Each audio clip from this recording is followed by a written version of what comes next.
Wrestle Addict Radio HQ, representing kings of the rings to the fullest.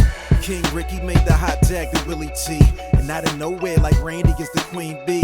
K-Fay brother, 400 plus in the bag like money in the bank brother. See when they pod, it's the opposite of common. Look at the comments, crowned in a certified top 10.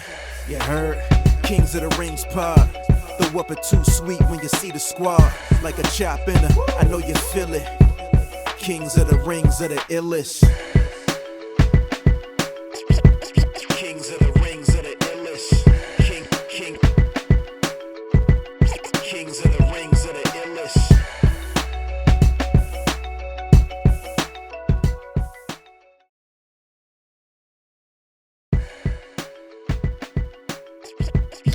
Yeah, we'll fix that one in post later. Ladies and gentlemen, welcome to Kings of the Rings podcast, episode number 411, the magic of live broadcasting. Anywho, I am your host, King Ricky Rose. Thank you guys for joining us.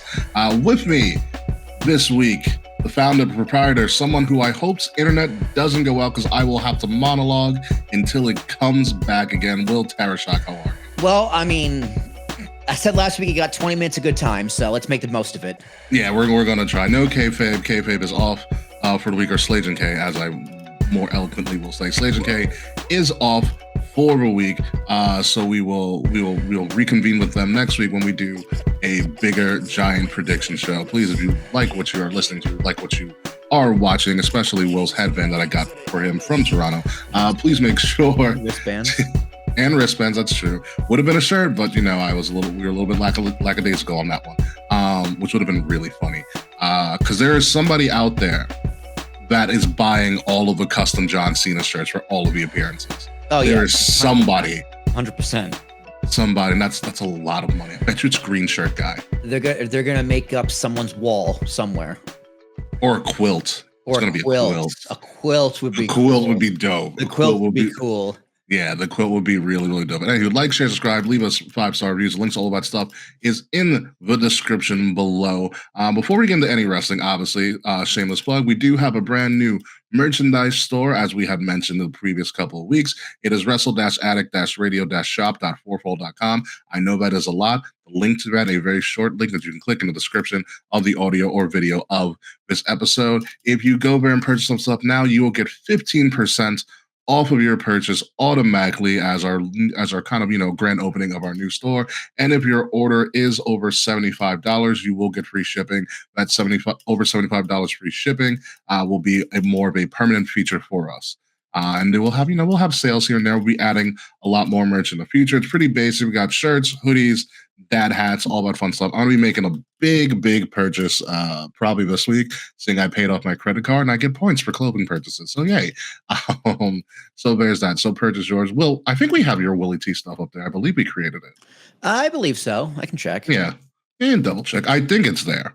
I believe it's all there. Like, I have King Rick Rose merch there, Kings of the Rings, Young Lions Perspective, Fretzelmania, Brace for Impact. All of the podcasts are represented in their own sections of the store, which is really great. So it's a one-stop shop for anything Wrestle Addict Radio. And specifically for this month, it being Pride Month, we are introducing the Pride 2025 collection. Yeah, okay, good. Where all proceeds will go to the Trans Lifeline. So if you purchase from this specific collection, the proceeds from that will go to Trans Lifeline, which is the first ever crisis hotline for trans individuals, which is also run by trans individuals. Kayfabe would have more information on it, and I didn't pull it up. I know I'm very bad with Kayfabe. I'm very sorry, but it is all there. Listen back to the other episodes, because I know Kayfabe has all the information on it, and I apologize for not having it at the moment, because I thought Slage and K was going to be in this one. But it is here. It's going to be up for the next couple of weeks. I know Kay bought some stuff from this line, and that merchandise should be coming at the end of this week. I was talking to Slage and K earlier. Dad hat as we speak. Are you really? Oh, yeah. The KOTR one? No, the Willie T one. Nice. Yeah, nice. I mean, once this hat gets officially retired, yeah, I'm gonna buy the old one.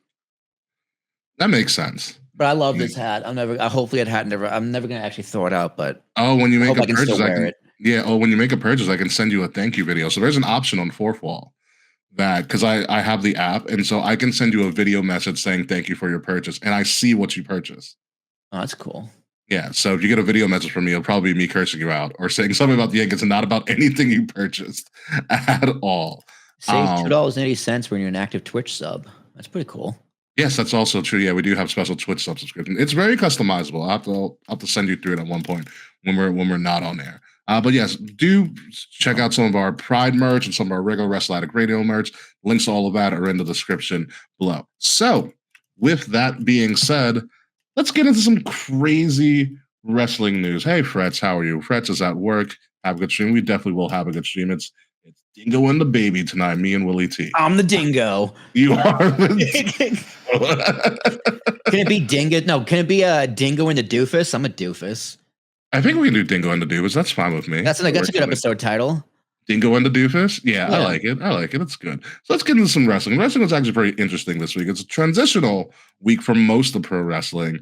However, we did get one major thing like CM Punk following John Cena wherever he goes. John Cena showed up on SmackDown, as that's the show he's supposed to be contracted to as the WWE World Champion, and Punk followed him to Kentucky.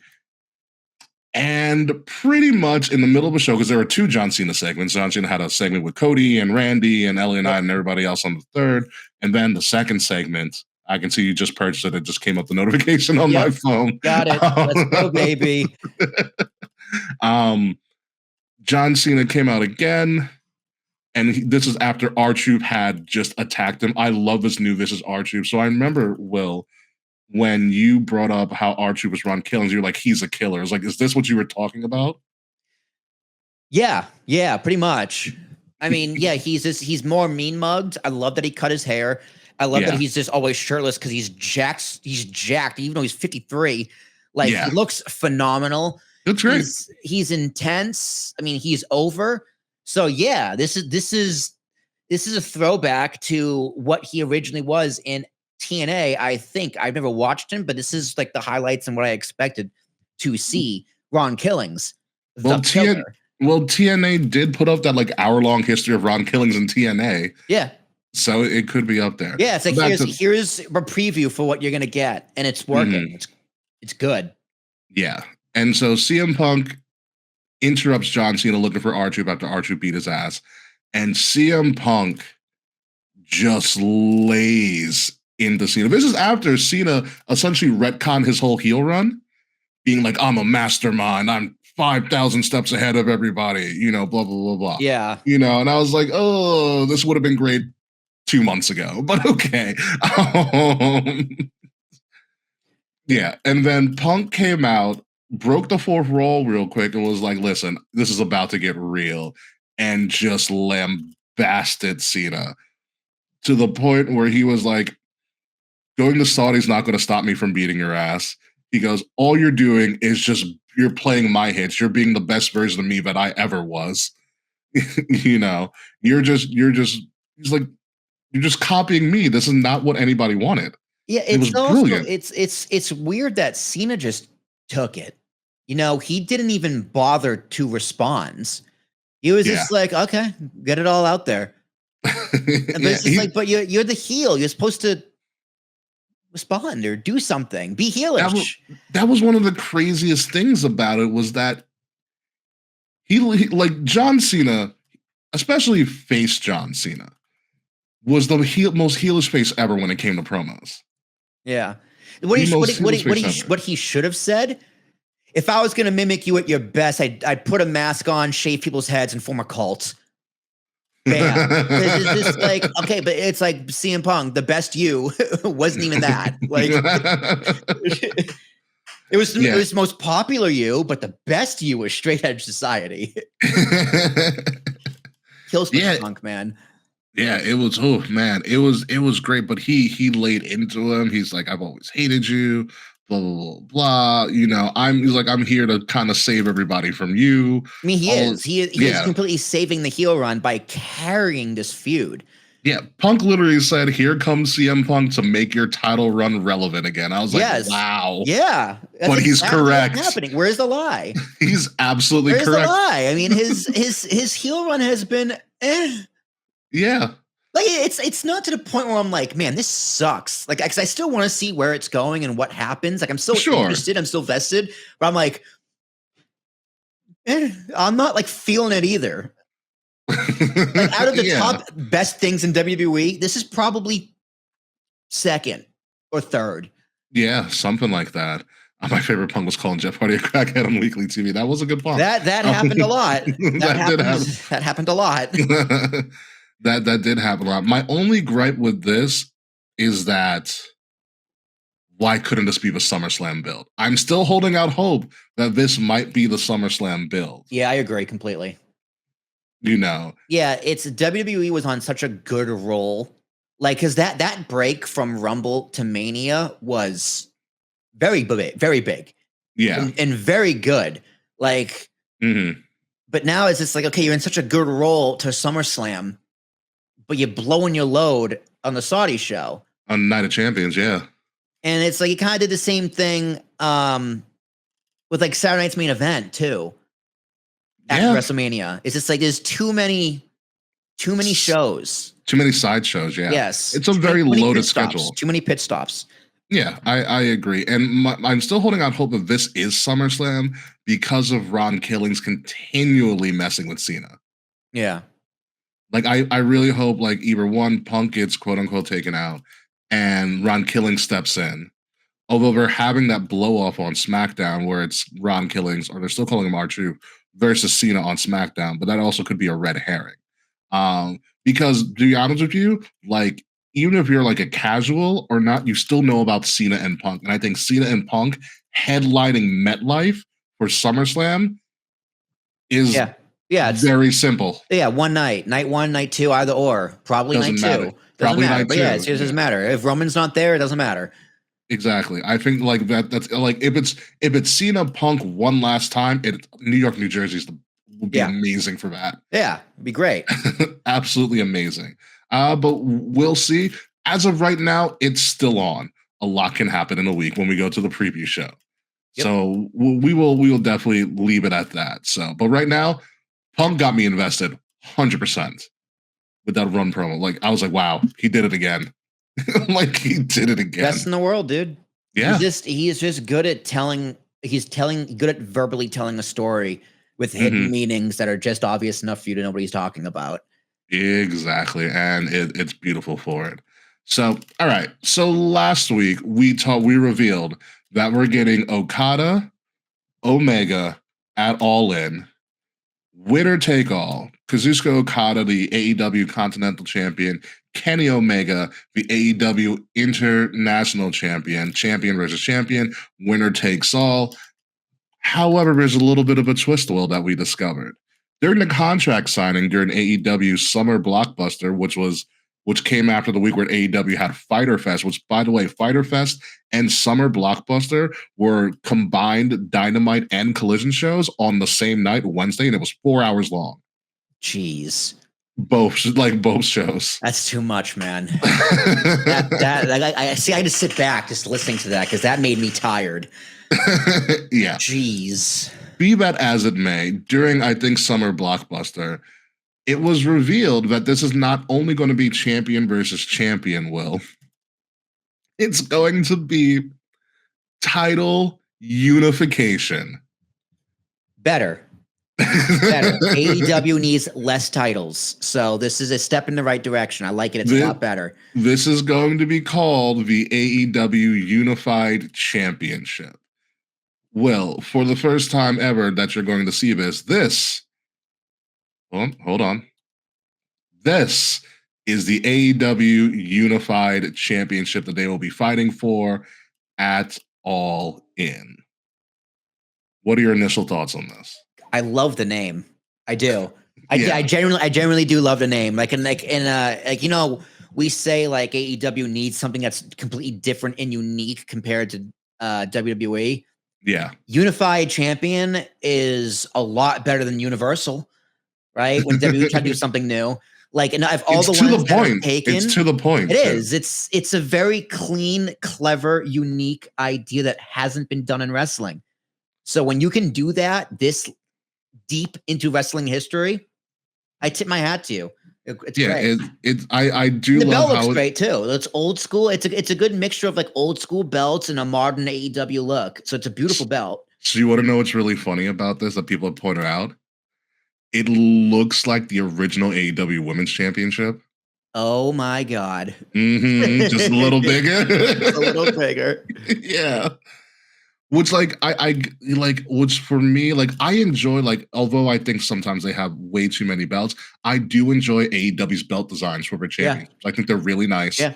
I think they're crafted really well. So for this one, I'm just like, it's okay, but I like the style that they had before. What's also interesting to me about this is more so the lineage of this belt. Because remember, the Continental Championship is like 3 titles in one. Yeah. You know? And then the Intercontinental title. So which was originally the All Atlantic Championship. Right. It was All Atlantic, even though it had a Japanese flag on it, which was fucking hysterical. And then it turned into the International Championship, and now it's going to be part of his unified championship lineage. So, like, it's going to be messy. Yeah, everyone's cousins. They're all cousins. Everybody's a cousin. What's very interesting on this that you don't see, so there's 2 other side plates, and to honor the fact that it's coming from Okada and Omega to unify this, so one side plate isn't. Yeah, one side plate is it's the East and the West. Picture. Well, no, not even that. One side plate, like the secondary side plate, closer to the belts, the loops and shit or whatever, is going to be a picture of these like no face wrestlers. One hitting the one winged angel and one hitting the Okada's clothesline finisher. Interesting. Yeah, and that apparently those side plates are going to stay forever. Cool.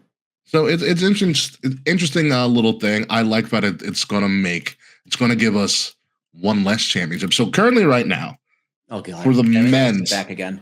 Currently right now for the men's, we have the AEW World Title, which has not been seen in months because Jon Moxley keeps it in the briefcase. Whatever.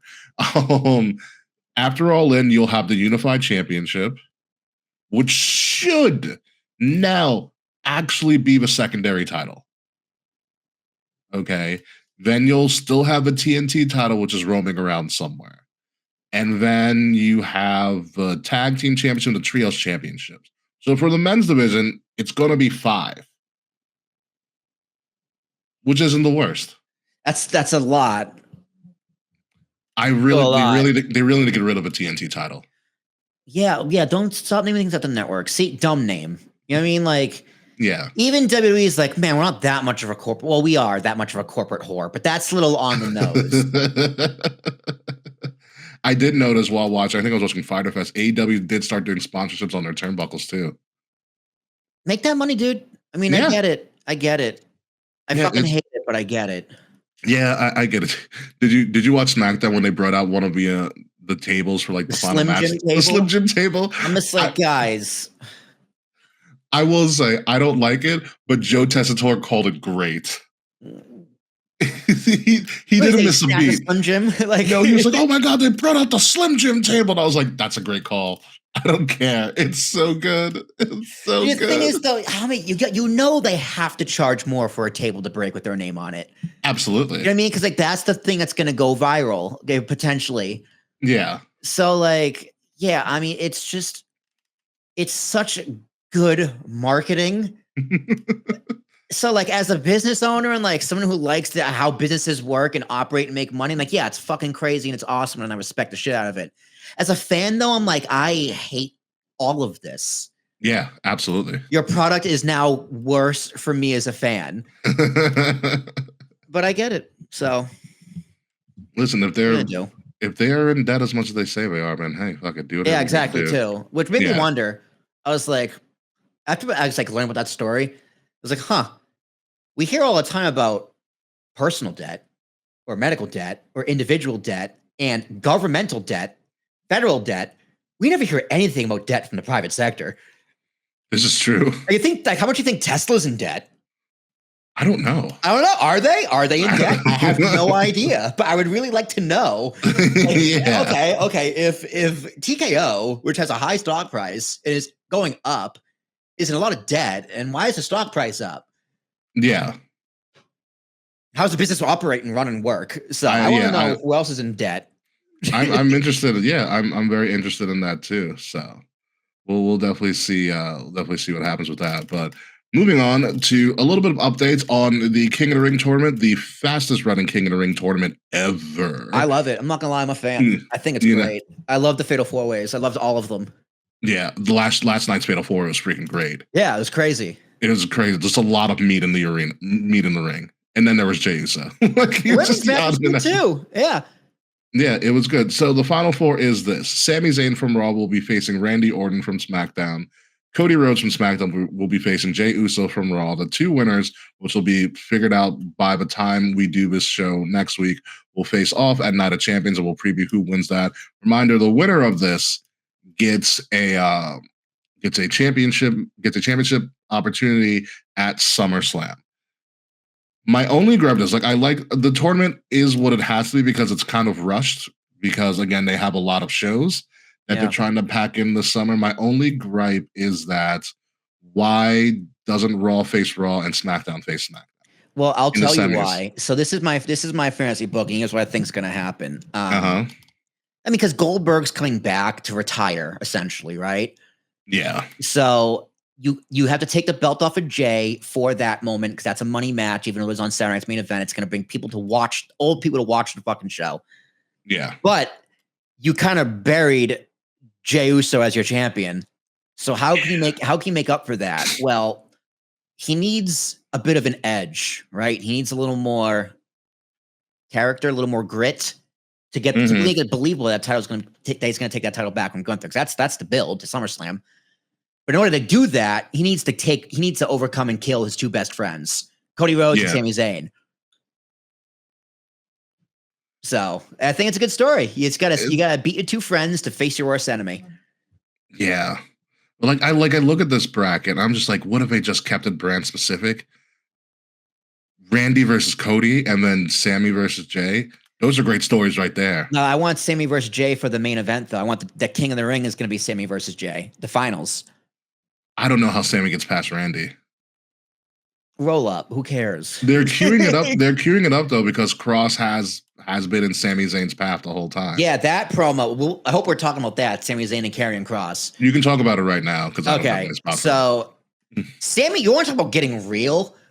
Sami Zayn went fucking real on Karrion Kross, and you know Karrion Kross is saying, which wants to go, I hate that this is kayfabe, and I hate that it's true. He wants to go, I'm not the booker. Like, you know, Karrion Kross's eyes was saying, you know, it's not my fault, you piece of shit. It was crazy. When Sami Zayn unloaded on Kross, it reminded me of when Adam Cole obliterated his character on NXT. Yeah. Yeah. When he was like, he's like, they give you all these smoking mirrors to make you look special. The only thing they make you look special is they ring the bell. I was like, Jesus. Yeah. Yeah, dude, that's it. Yeah. But Karrion Kross, he's just like, thank you. That's finally all this shit talking is getting me attention to get into the ring. I do think, I mean, I was never a Karrion Kross fan. I still don't like his in-ring wrestling. I wasn't like, I still don't get Karrion Kross. But the work he's done, the promos he's cut, and everything that's been going on, like, he deserves some ring time. Did you see his, like, he went off on someone's podcast during WrestleMania? Yeah, that's exactly what I'm talking about. He's like, if it's all about getting attention, here I am getting attention, put me on TV. He's like, he had a whole thing with Logan Paul. He's like, I don't hate Logan Paul because he has the spot or like he got the attention. I hate that, like, I am also doing that and not getting the attention. And Logan Paul is going to be out, I think, for a little bit. He was injured, I heard. Well, who knows? You know, so Taquan here has Sami Zayn winning the tournament. It's possible. I mean, you can go so many ways with who wins this. You can go Randy going for something. Cody can get back. Like, everybody in this Final Four has a viable main event shot. Yeah. Yeah, 100%. Viable main, like, could you imagine Sami running the gambit and then winning a world title at SummerSlam? Well, that's the thing WWE needs to choose. It's like, okay, who's going to face Gunther? Which baby face is going to face Gunther? Jey or Sami? And it's just like, well, who's the audience gonna buy? Like if you take Jay out of that spot for Goldberg, and then you have to put him back into it, are the fans gonna buy it? Yeah, that's hard. Like I think Sammy is a great option for this because he's the ultimate underdog. He plays the underdog so well. Very unsuspecting, very great. Like that is his character, that's his core. And we've never really seen Sammy as a babyface champion. Well, I mean, we've seen him as a champion, but not like at this high of a. Everyone wants him to get that world title too, which makes it great because we've been waiting for years to be like he deserves a world championship. And also, what if, which would be crazy? So if we go on the premise that Sammy wins, what if he goes against Cena? Because there's a story there. He answered the United States Open Challenge. He separated his shoulder and almost beat Cena. It's an I do. I remember the U.S. title challenge. Open Challenge, yeah. Yeah. That was his main roster debut. It was. Bret Hart introduced him. He separated his shoulder before getting into the freaking ring and put on a crazy match and almost beat him. Yeah. Like that's a great story right there. It'd be full pretty circle. wild. I mean, I would be. Here's the thing. I want Sammy. I would love to see Sami Zayn in the main event of SummerSlam live against Gunther or Cena. Like, yes, sign me the fuck up, 100%. Absolutely. But I think the company still wants Jay to be over, and he's still selling. He is, exactly. So they want him to be back. It's like if they didn't take the championship from him, and like Gunther was that extra person, and he won and faces Jay, it's whatever. Like, you just completely cut off Jay's momentum at the neck by having a Goldberg Sideberg. Yeah, it's just like you can't just pick you up where you left off. It's like you already killed him. Yeah. So I know it's a rough one. I don't know what they're going to do, but we're definitely going to see what happens with that. So on to the other part of the bracket, the Queen of the Ring tournament. We have our final four here. Roxanne Perez will be going from Raw. Will be facing Jade Cargill from SmackDown. Alexa Bliss from SmackDown will be facing Asuka from Raw. Who Asuka looked fantastic, and if you watch that Fatal 4-Way, her and Stephanie Vaquer need to just go one-on-one. Stephanie Vaquer needs to go one-on-one with fucking everybody. I love just the one, just one, yeah. That's it, one. I'm La Primera. I'm She's the like, one. I'm gonna fucking kill her. All right, just the one. I don't know if you saw the camera shot where she was eyeing Asuka. I was when Asuka was getting into the ring. I was like, oh yeah, she wants. Because Stephanie Vaquer has history in Japan. Like she did wrestle in Asia and Japan. Yeah. So she knows the style, and you can see when Ivy and Raquel cleared out, they had a great back and forth. I was like, this will be really fun. Like, I would love them to be in the IC title scene if they don't go all the way with this. You know, the women's division, I'll say it again, is the most interesting thing going on in wrestling right now, specifically. Absolutely. Like the women's division is very deep. It's very good. And a lot of their big name players have come back to really set up and establish these new NXT crop, like a Roxanne Perez, like a Stephanie Vaquer, and maybe Julia too. Julia, we'll see. But yeah, like she is also there among with everyone else you have. So the women's division has a lot of options right now, and a lot of people being built with a lot of your built people coming back at the same time. Yeah, that's right. Like, and you're getting a lot of your core vets coming back at a time when you kind of need them to kind of guide the ship. Yeah, it's exactly what Bayley and Becky's promo was about. And it's great. And I don't know who wins. Like, I would love to see Jade because they've been pushing Jade for a while. They could shove Roxanne to the moon. Bliss hasn't had anything substantial, and Asuka's always dangerous to do something. I don't know. And I think the only one I'd be upset by is Alexa Bliss. Her character is doing nothing for me. I like that she's going over and there might do something, but yeah, it's a matter of what do they want to do, because there's obviously something with her and Charlotte. Yes, which they've kind of keyed at. She's deliberately on SmackDown with the Wyatt Six, so there's something there too. To me, it's just like, are you spooky or aren't you? Like, just commit. Just commit to the gimmick. I feel like she's not committing to the gimmick. And it's just, she's just half in, half out. It's like, if you want to be spooky, be spooky. If you want to be like normal Alexa, like you tried to do last time, be normal Alexa. But like, stop carrying the doll around if you're not spooky, or if you're just middle ground. I do like the doll because it's part of it. She's never not going to have that doll around at this point. Especially with, obviously Bray's passing and stuff. Right. And Saquon in our comments made a good point. Naomi has the briefcase. So Jade going to SummerSlam. Yeah. Potentially beating Tiffany or whoever for the women's world title or the WWE Women's Championship. And Naomi ruining that is perfect. Yeah, Naomi if the SummerSlam women's title match is just built to make Naomi the champion, I'm about it. Listen, dude. She needs that title fucking immediately. Since they allowed her to turn heel, she's been phenomenal. Oh, she's cutting crazy promos. Her Twitter game is fucking strong. She loves tweeting about Big Jim. Just about Big Jim and just anything. Anytime she can, she'll take a shot at Jade. He's like, she said she told her husband to give her back shots on Twitter. Listen, I love how she immediately stopped What Chance. Yep. During her promo. Yep. And Ron Killings did the same thing. Yep. And the fans immediately just oh God. Like they both stopped. So even if you see like Tiffy's face when she yelled at the crowd, he was like, "Oh, you can do that." So it's cool. Like I feel like whoever wins this and whoever goes on, this is going to be I feel like Naomi gets the title at SummerSlam. I would love that. I think it's a perfect time. Like Naomi has reached her full potential in that character, and she just needs to let it ride. Yeah, the caution tape, the new music, everything's great for Naomi. You know what she needs? She needs a prop. Her character needs a prop. Yeah, and that briefcase is a perfect prop. And the caution tape, the whole caution design, even her caution tape design for Money in the Bank, I was like, this is beautiful. This is perfect. This is whoever wins this doesn't matter. I think it's the Naomi show. Yeah. In that case, Cargill. No, I guess I have to go with Cargill.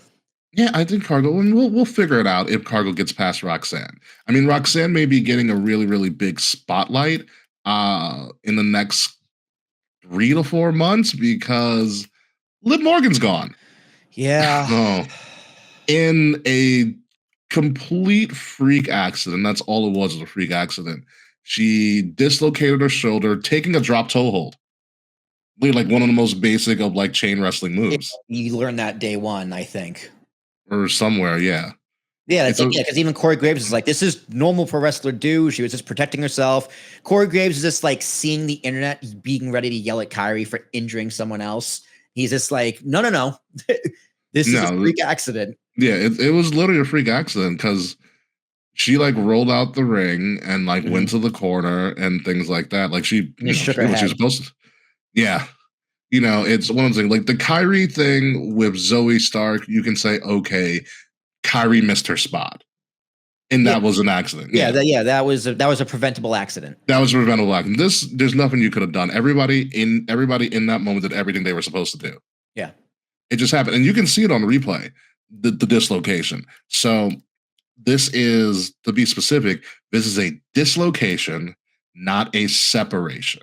So it's not like one of those things you just kind of like just pop it back in. You have to at some point because it's out of the location. So dislocation. Right. So she's saying she's gonna be out 3 to 4 months. I'm like, really? Separation would be worse. Yeah, that's what I mean. Like Sandy separated his shoulder. It was like it broke pretty much. Yeah. It was out of a socket. Yeah. This is a dislocation. So this is not as bad. It's not like medically surgery, speaking. Right? No, it's probably going to be in a sling for a while. Got to do rehab, range of motion. So depending on if there's any significant ligament damage, which there probably may or may not be, but like it's going to suck. She just needs to check off a few boxes then. Okay. Yeah, it's going to suck. Okay. Yeah, it's going to suck. It sucks even more because you had Liv Morgan last year was the MVP of women's wrestling in WWE, and she was close to that again right now. She is in multiple storylines. She had the solo storyline with Nikki Bella. She has the Judgment Day storyline with Roxanne and everything going on in Judgment Day. Yep. She opened up Raw. Like, she's never opened up Raw. Like, she was on the way to be having a great second half of the year. And the Nikki Bella thing, I think, was going to be kind of her magnum opus for the summer. Yep. And now that's all in limbo. Yep. You know, it's all in limbo. Yeah, Liv Morgan has reached a point where she doesn't need a title, right? She is the attraction. She is someone people come to see. 100%. And she is involved in a lot of things, and she is at that top where it's like, yeah, like a title wouldn't. She doesn't need a title to be relevant and over in this business right now. Whereas like, you can make the argument Naomi needs a title to kind of elevate her. Liv doesn't. Liv is already there. Like when Liv lost her title, she didn't step down from her place. She just stayed there. Yeah. So, which is rare for certain, like for a lot of people, especially like if it's a first major title like that. Yeah. You know, she won the crown jewel. You know, she was the first ever women's crown jewel champion and things like that. So, and like she was going to have a great thing with Nikki, and rumor has it potentially Brie Bella in maybe a tag team title match or something like that. So who knows what's going to happen there. Yeah. And it just kind of sucks. She's out for the summer. She'll be back sometime in the fall, presumably. What would you do, Ricky, with the belts, tag belts?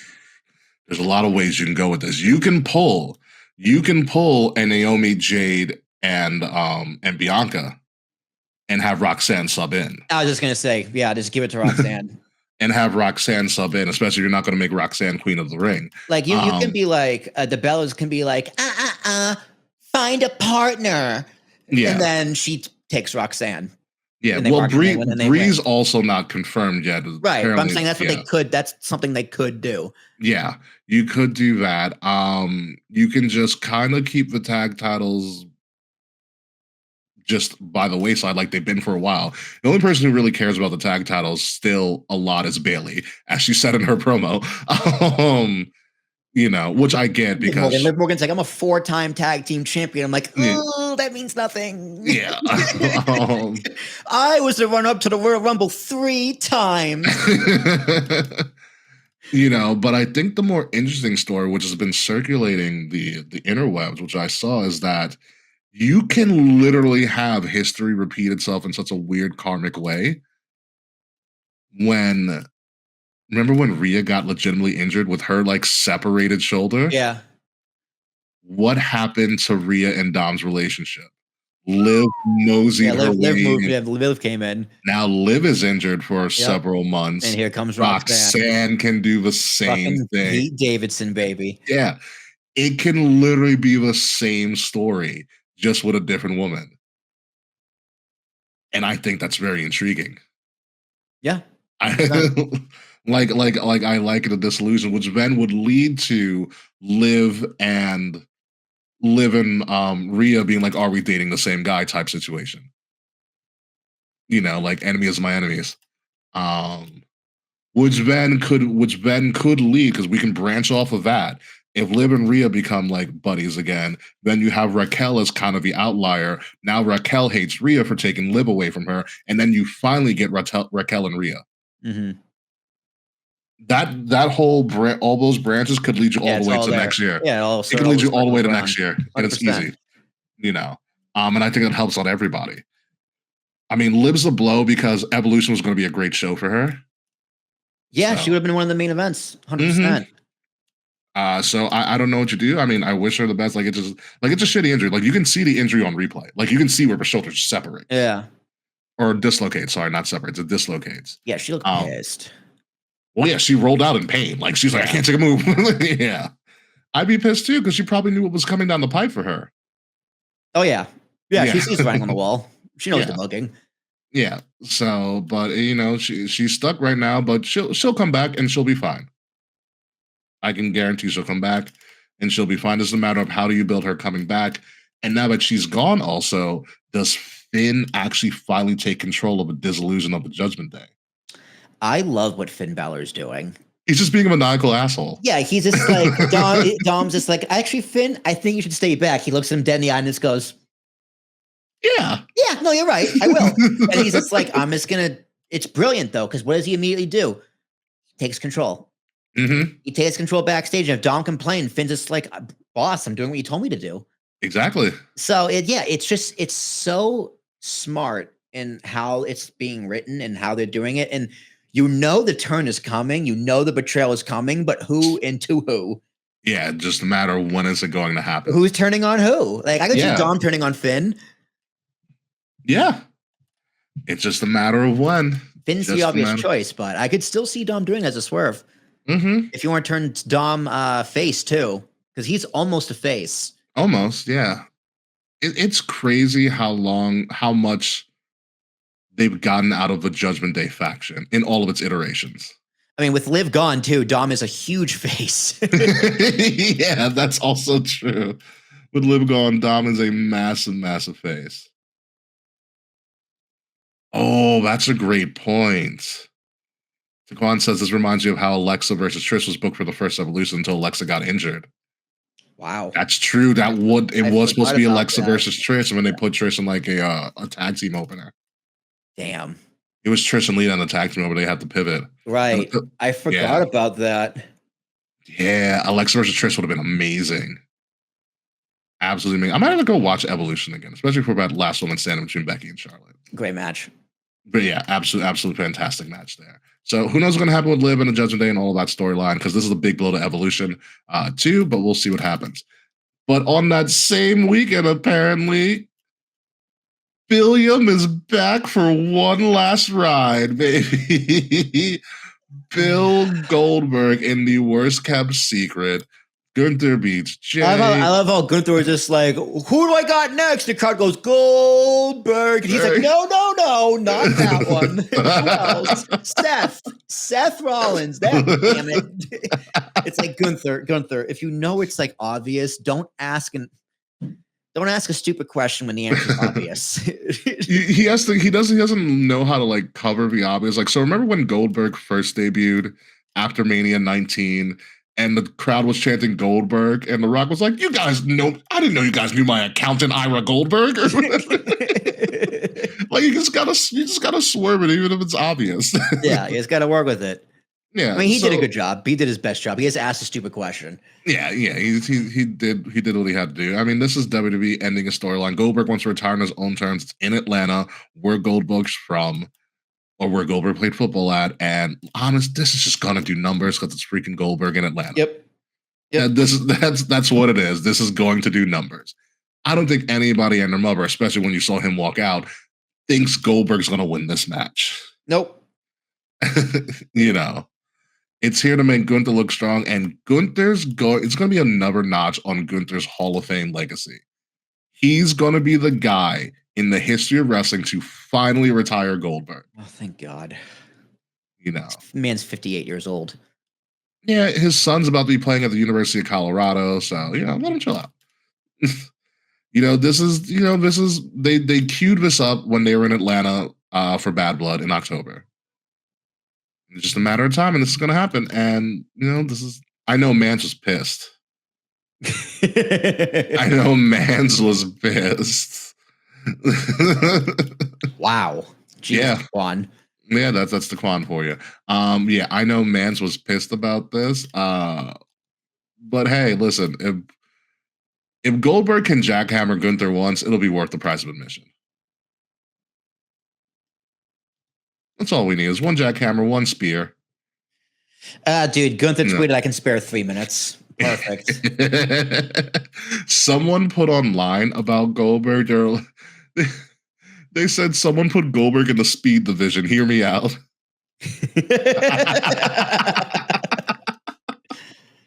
Because they're only 3-minute matches. It would work perfectly for his moveset. I mean, yeah, he'd be the greatest speed champion of all time. It'd be amazing. I mean, it was cool to hear his music again. Like Goldberg has one of the best music things ever. One of the craziest entrances ever. Like it's Goldberg. Let him have this. Let him retire on his own. So I really hope his son Gage gets involved so Gunther can just slap the crap out of him. Yeah. Good old Gage. He's huge. He's he's a D1 football player now. Yeah. Christ. Yeah. He's gonna be playing with Deion Sanders in Colorado. So yeah, dude, your coach is Dion and your dad is Goldberg. What kind of life do you live? In Atlanta, when Goldberg was in Atlanta, so was Dion playing for the Falcons. They know each other. Yeah, I know. Like crazy. Do you understand how easy of a recruiting tool that is? Yeah. Hey, Bill, I heard your son wants to play football. You want to play for Hey, Bill, I want to coach your son if you don't mind. Exactly. Bet you Gage wasn't even involved. Oh, and guess what? He can make money now. So exactly. You don't have to fund him anymore. So hey, Bill, do you want to all make money? I bet you Goldberg becomes like a sideline coach with Dion. The most intimidating dude. Bill Goldberg with like the hat and the clipboard is all I need to see. He gets his own special entrance for every home game. It's a Dion goes over. He's like, Bill, throw the red flag for me. Every time he gets mad at a ref, you're next. He just spears the ref. My God, Colorado will be a national powerhouse. Holy shit. Dude, I'd watch all those games. Goldberg's on the sideline to Deion Sanders. Okay. That's a sitcom we all need, dude. So good. Oh my God, Coach Prime and Goldberg. What a recruiting tool. What an absolute great recruiting tool. So Goldberg's back. And I mean, WWE a lot this week was all about storytelling and long-term things and things that which is kind of what I like about the Triple H version of WWE and the way he's booking and telling stories is that he understands that his core fans aren't stupid. Mm-hmm. That we're not that stupid when it comes to stories. So he understands that there's a lot of real life dynamics that he can put into the story, especially with what a great photo with Becky. I love this photo. And Bayley. Bayley looks great. Bayley looks like the biggest douche you could ever. It's a great heel look, to be completely honest with you. But there's a lot of stories here. Like Bayley and Becky aren't close in real life. It's very obvious. In terms of the four horsewomen, if you had to divide them, it was always Bayley and Sasha and Becky and Charlotte, Yeah. And they were the two friend groups that got together and formed this whole thing. So they're not necessarily close. I think we've said it before.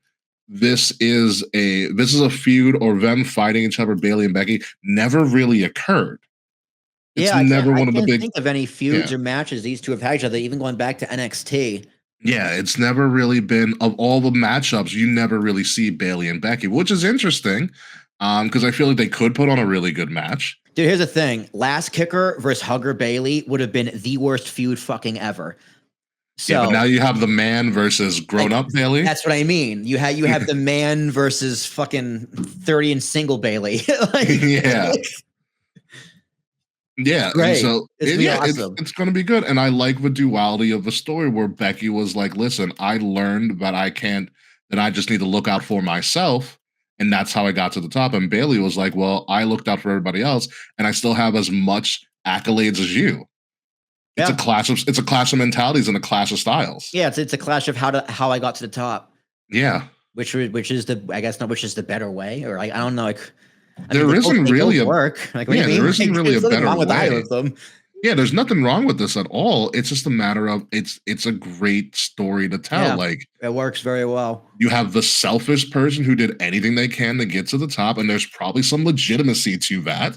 And Becky's right. That she's like, why the fuck would I care about these fans? They were cheering for me to retire when I was injured.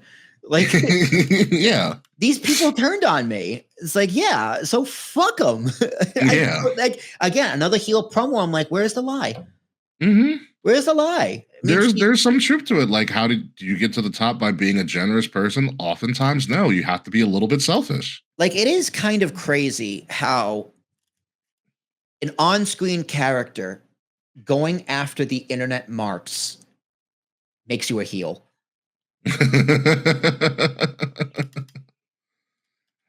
Yeah, it is kind of nuts, but like I love this whole thing, and this IC title match is going to happen on Raw because Nick Aldis was like, "Screw it, we're just going to do it because Adam Pearce is on vacation." But I hope this drags out. I honestly hope this is SummerSlam too.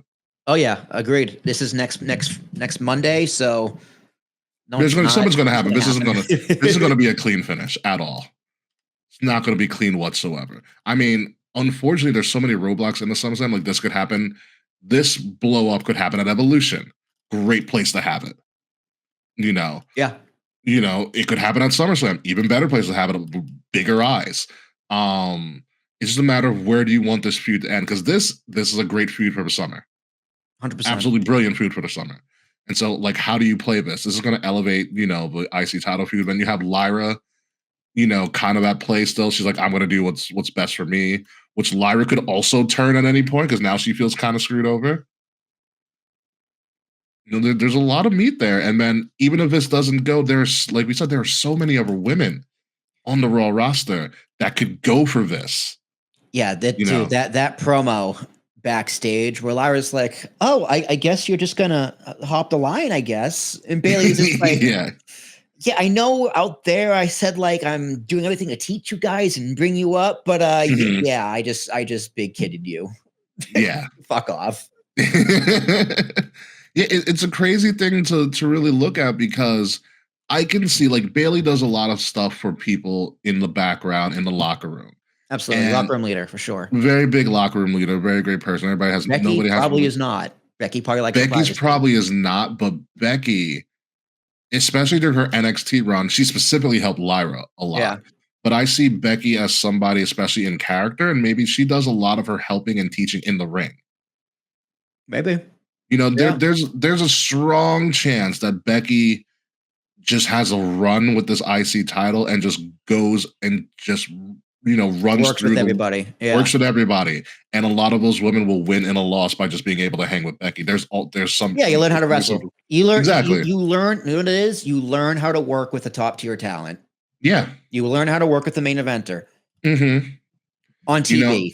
And that's a positive thing for having somebody who's a former main event, former WrestleMania headliner with your women's secondary title. Well, that's why I liked Becky Lynch in the WrestleMania press conference. They asked, "Are you full time?" Becky's like, "Oh yeah, I'm full time. If you're gonna go, you go hard." And I'm like, "Fuck yeah." Yeah. And I think that is the mentality she has too. It's like, okay, leave me alone outside the ring, privacy, but inside the ring, let's go. Let's go. Let's go. All right, I'll teach you a thing or two. Yeah, so it's interesting. I'm very intrigued by this. I am so intrigued by where this can go because they can easily put on in the next 6 weeks 3 classic matches for the summer and be like feud of the year easily. And I do think in real life, this is me presuming here. I do feel like there is. Like Becky always said, I wasn't going to come back until there was an intriguing storyline for me. And maybe this is the storyline. Well, yeah, Lyra to Bayley to who knows? I mean, I'm sure Triple H talks to her probably like.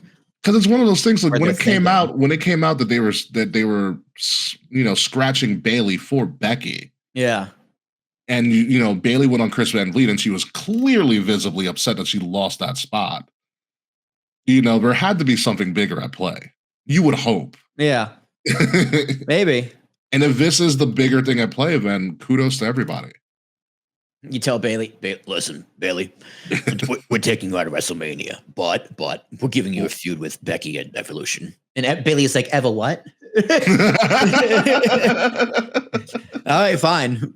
So it could be one of those really like crazy things that occur. So with that, but even more women heavy segment towards the end of this show. But we finally got a name. The most interesting thing in wrestling. I mean, yeah, we finally got a time for sure. They did. We finally got a name for Mariah May. She is now going to be known as Blake Monroe. She's signing her NXT contract tonight as we speak, because NXT just started actually. So what do we think of a name change? Good for her. I don't care, to be honest. Like I understand why WWE likes to own their intellectual property. But like, is Mariah May well known enough to like use her real name? Is it a big enough value add to the company to use her own name? Is her brand big enough to bring WWE extra income or whatever? Or is it better off? Not yet. Right. Or is it better off just making a brand new thing from scratch? Yeah, I mean, the way that they've been promoting her, they're giving her very much so. She has the way that WWE is like kind of positioning her in the very brief time. They're giving her very Sabrina Carpenter-like moments.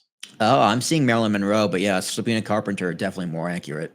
Yeah, modern, more modern, I should say. Yeah, more modern. I don't see Marilyn Monroe just yet, but I do see very much like Sabrina Carpenter kind of vibes. Just the dress, dude. Just the dress and the hair. This reminds me of. Yeah, I mean, old Marilyn. Yeah, like she's a stunning woman. You seen a picture of RFK Jr. in the back, just lurking. You know, and I mean, and we already know she can go. We already know she can hold a great feud with fucking Toni Storm for. Not me. I don't know shit about her. Oh, her feud with Toni Storm was fantastic. So I've heard. You know, they did. I forgot which pay-per-view it was for AEW, but they had what was known as the Hollywood ending. And that's the last time you saw her. So, like from AEW standpoint, great way to write her off. I'm not gonna lie though. A little bit of a sideberg, but. Like this idea is true for anyone who comes from AEW. I like not knowing who these people are. Like I like that I am just now being introduced to Stephanie Vaquer and I know nothing about her. To me, that makes her so much more interesting because of how they are pushing her. It's like, okay, what exactly am I supposed to be getting here? And then once you see the fucking whatever this shit with her legs, that devil's kiss, it's like, oh, I get it. I get it. So it's like what not knowing anything about Mariah May, it's just like it's a little different from the other side. Whereas like the old NXT call-ups, oh, we knew Bayley. We know Hugger Bayley. You don't know shit about Hugger Bayley. But it turns out, wow, Vince also doesn't know who Hugger Bayley is. Yeah, not a clue. So it's just interesting being on the other side of that, seeing these women come up and having no idea who they are. I will tell you this from my time of watching Mariah May in AEW. She's a hell of a heel. Mm. She plays the hot bitch real well. Like she had a match, I think, with Tony at All In Wembley. She slapped her mother in the front row. Nice. Like full palm slapped her own mother in the front row. Like she plays heel extremely well. So I'm interested to see how she is. If they're going, you're automatically going to come in as a face if you're coming from AEW. Yeah. No matter who you are, you're automatically coming as a face.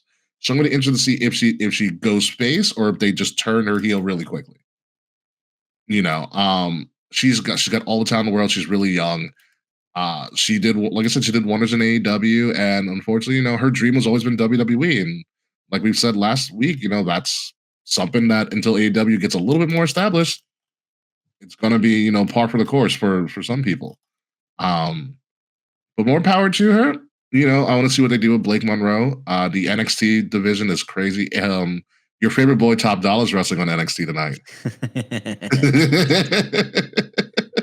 Fucking Top Dollar. I'm so happy for him. He found his way back. dude, so we were me and my friend at work who also, she only watches AEW, but okay. I was telling her how we're going to Slammiversary, and we were gotten to stories about WrestleCon, and I was gonna tell her the story about Top Dollar's contract, but I couldn't remember his name. I had AJ Francis in my head, but I'm like, it is AJ Francis. I know, but I couldn't remember his ring name.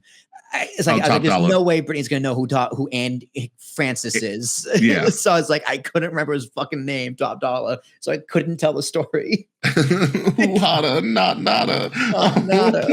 I love Top Dollar. Fucking Christ. It was so good. Yeah. You know, it's a shame now, even though we're at the outro, we're almost done for the week right now. So Raw announced that they're going to do like the SummerSlam kickoff at Fanatics Fest this week, and I was like, son of a bitch. I know. I was like, Punk and Cena are going to be like, you dirty bastard.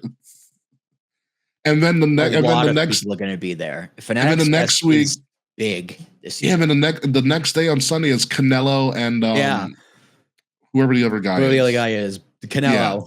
Yeah. Also Canelo. Like they're doing that pressure too. I was like, you guys are nuts. Didn't they do Jake and Tyson at their They did Jake Paul and Tyson last year. Yeah. So like Fucking Jay-Z had a private party while we were there. He recreated the 40-40 in the middle of Javits. Yeah, it was weird as hell. Like, what is going on up there? I'm almost to the point where I'm like, I will buy a Saturday ticket just to go to this freaking SummerSlam kickoff between Punk and Cena, which makes me believe that Punk and Cena are happening at SummerSlam. Yeah. I mean, it is really cool, but you know what? If they do the Javits Center every year, it's something I'd go to like every 3 years. Okay. Like, well, how different could it be from last year? I don't know. The first year was like the virgining run. I think so. I believe that if I saw it correctly, like, you know, LeBron James like show the barbershop that he had on HBO for a while. Apparently they're like creating the barbershop and doing a show that weekend. Nice. Playing Paul Heyman had the show.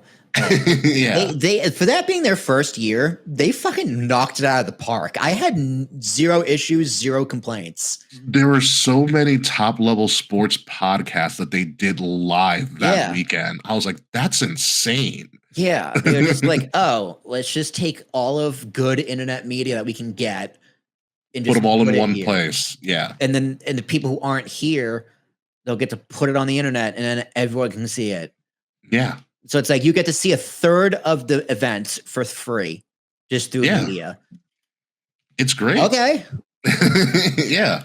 I'm very intrigued by Fanatics Fest, but we'll see what happens. I do get paid this weekend too, so it's also intriguing for me as well. Like, I might do this. Even though I just did buy Comic-Con tickets on Sunday. So we'll dude, I still gotta go to Comic-Con. Yeah, all the VIP and 4-day passes, you can only buy single day. Makes sense. Is it? Oh, how many days is it Comic-Con? 4 days. 4 days. It's like Thursday, Fridays, Thursday to Sunday. Yep. Damn, that's a very sweet deal, man. Yeah, there's nobody announced yet as like special guest appearances, but if they do, I'll let you know. I know like single day passes, the general on sale happens in like a week on the 25th. Comic-Con is something everyone should do once. Absolutely. At least once. If like, you do end up going, unless you just literally just have no interest in comics or pop like movies, you don't like pop culture. Yeah. Like I would say, Jazz does not need to go to Comic-Con. It would be totally fine if she never went to Comic-Con. If you do end up going this year, let me know because I'll probably have the whole place wired by like day 3. Probably not this year. Oh, well, yeah, that's true. Hey, welcome back, friends. We're almost done with the show. But yeah, you know, if there's someone that intrigues you and stuff, let me know. I mean, there's even sports memorabilia there. So yeah, absolutely. Comic-Con is just more like pop culture. It's like all pop culture. It's crazy pop culture. It's crazy. You would love they literally have like a Star Wars section every year. The problem is I'm not going to Comic-Con without a budget. That's my problem. You need a budget for Comic-Con. I need a budget. Comic-Con, and I'm just my budget is full right now. Yeah, it's hard for you to walk around Comic-Con and just look at stuff and not want to buy something. Yeah, dude, I went to fucking like that Boston thing, which was like maybe a tenth of what Comic-Con is. I bought a Keyblade. I bought like a big flute from Lord of the Rings. I bought shit. All right, I bought a lot of shit. I almost bought a samurai sword. Yeah, the best thing about Comic-Con actually is the panels that you can sit in on. Yeah, the panels are also really cool. Panels are awesome. Yeah. Panels are absolutely awesome. We can talk about all of that on the post show, which is going to be a really crazy video of nothing.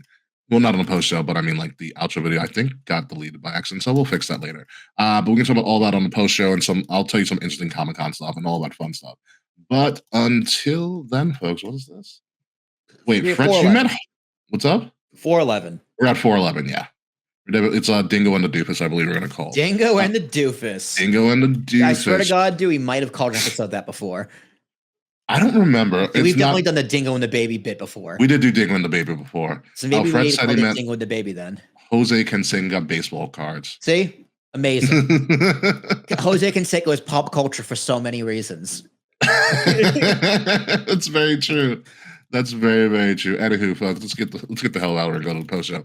Ladies and gentlemen, you have been listening to Kings of the Rings podcast, episode number 411, Dingo and the Doofus. I've been your host, King Ricky Rose. You can find me at Ambassador Biggs across all social media outlets, BIGZ Ambassador Biggs. Find Kings of the Rings podcast at KOTR_podcast across all social media platforms. Like, share, subscribe, leave us a 5-star review. Buy some of our fantastic merch. Not this one, though, but maybe soon. But all the rest of our merch is going to be in the description below, including our Pride line of merchandise, where all the proceeds will be going to the Trans Lifeline. If you're listening to us, make sure you're listening to us on Wrestle Addict Radio, the cure for the common wrestling podcast, and follow Wrestle Addict Radio socials at addict_wrestle on Twitter and at Wrestle Addict Radio, all one word, everywhere else. The links to all of that, again, are in the description of this show below. Will Tarashot. Oh, yes, I am. In case you couldn't tell, I'm the Doofus. And I wear that badge proudly. I am a professional doof, but a really good Doofus. It's Willie T. T as in Thomas. ARASH. UK. Yankees are down 3-0, and I might throw my computer out the goddamn window. Let's not do that. No, I need this computer. I need both of them. So yeah, you do. What are you I'm in the line for a new laptop at this point. My laptop just shit the bricks last weekend. Anyway, folks, when we come back next week, it's all going to be about Night of Champions, King and Queen of the Ring, and maybe AEW consolidates another title, because that would be great and enjoyable for everybody involved. So until next week, folks, goodbye, good night. We'll see you soon. Hopefully we can consolidate Slack one day. Maybe we'll bring Slack on for like All-In preview or something like that. That'd be cool. We'll figure it out. I don't know. Maybe we'll bring him for All Out or something. Maybe we'll do Frets and Slack for All Out. Ooh. Something like that. But they're not going to be anywhere near this right now because they're going to be All Out. But more importantly, just for you, Slack, because fuck you, Slack. Yeah. We'll see you soon. This has been a Wrestle Addict Radio branded podcast.